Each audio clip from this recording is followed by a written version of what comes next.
সংসদে দাঁড়িয়ে ভাড়ামো মহিলা সাংসদদের বিরুদ্ধে বিদ্বেষমূলক মন্তব্য, শালীনতা লঙ্ঘনের অভিযোগ কল্যাণ বন্দ্যোপাধ্যায়ের বিরুদ্ধে। তার দরুনই সাসপেন্ড হয়েছেন তিনি।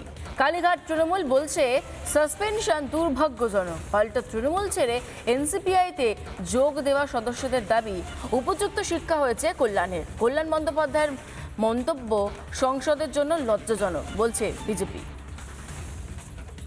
বারবারই অভিযোগ থেকে গেছে, সেই অভিযোগ থেকে এটা আজকের ওনাকে পুরো সেশনের জন্য সাসপেন্ড করেছে। যে কল্যাণ কি বলেছে কোন এমপিকে, সেটা যদি বলে থাকে তখন হাউস ছিল না। এটা চূড়ান্ত অগণতান্ত্রিক।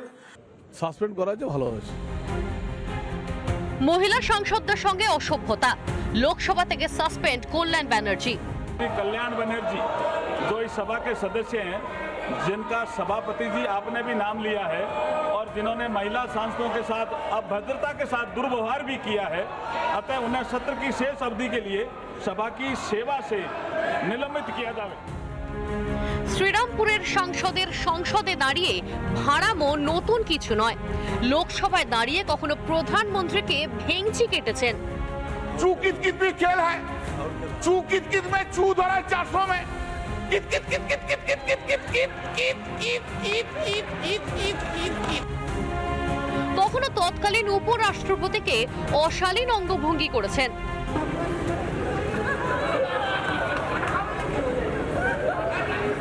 সংসদ আইন সদন, দেশ পরিচালিত হয় এই আইনসভা থেকে, অথচ পদে পদে সেই আইনসভার গরিমা নষ্ট করেছেন তৃণমূল সাংসদ কল্যাণ ব্যানার্জি। স্পিকারকে চিঠি দিয়েছিলাম, স্পিকার অ্যাকসেপ্ট করেছে এবং স্বীকার করেছে যে উনি একবার না, ওনার নামে এই প্রথমবার নয়, বারবারই অভিযোগ থেকে গেছে। সেই অভিযোগ থেকে এটা আজকের ওনাকে পুরো সেশনের জন্য সাসপেন্ড করেছে। কল্যাণ ব্যানার্জির দোষ ঢাকতে ব্যস্ত মমতাপন্থী তৃণমূল শিবির। কল্যাণ বন্দ্যোপাধ্যায়কে যেভাবে স্পিকার সাসপেন্ড করেছেন এটা চূড়ান্ত অগণতান্ত্রিক। কল্যাণ বন্দ্যোপাধ্যায় সর্বভারতীয় তৃণমূল কংগ্রেস এবং মমতা বন্দ্যোপাধ্যায়ের সৈনিক।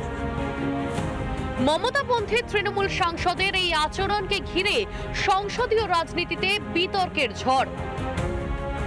আমরা বলতে চাই যে এই যে কল্যাণ কি বলেছে কোন এমপিকে, সেটা যদি বলে থাকে তখন হাউস ছিল না। একটা এমটি হাউসে কি হয় তার সাথে কোনো সম্পর্ক নেই। আর কল্যাণকে যদি সাসপেন্ডই করবে তাহলে ওকে জবাব দেওয়ার সুযোগ দিল না কেন? তৃণমূল কংগ্রেস কখনো মহিলাদের পক্ষে ছিল না, আজকেও তার প্রমাণ। মিতালি বা কল্যাণ বন্দ্যোপাধ্যায় সবাই একসাথে জিতে লোকসভায় এসেছিলেন এবং তাকে যে ধরনের ভাষা বলা হয়েছে তা অত্যন্ত লজ্জার, অত্যন্ত অনভিপ্রেত। এটা কেউ বলে না, ভদ্র মানুষ। সাসপেন্ড করা যে ভালো হয়েছে। 21-এর মঞ্চে মুখ পুড়েছে শ্রীরামপুরের সাংসদের। এবার সংসদেও দ্বিতীয়বারের জন্য সাসপেন্ড। দলে গুরুত্ব হাসিল করতে গিয়ে কি বারবার অকল্যাণ ঘটাচ্ছেন কল্যাণ? রিপাবলিক বাংলা। নানা ধরনের কন্টেন্ট দেখার জন্য লাইক করুন, শেয়ার করুন আমাদের ফেসবুক পেজ, সাবস্ক্রাইব করুন আমাদের ইউটিউব চ্যানেল। পাশাপাশি অন্যান্য ব্রেকিং নিউজের জন্য অবশ্যই চোখ রাখুন রিপাবলিক বাংলায়।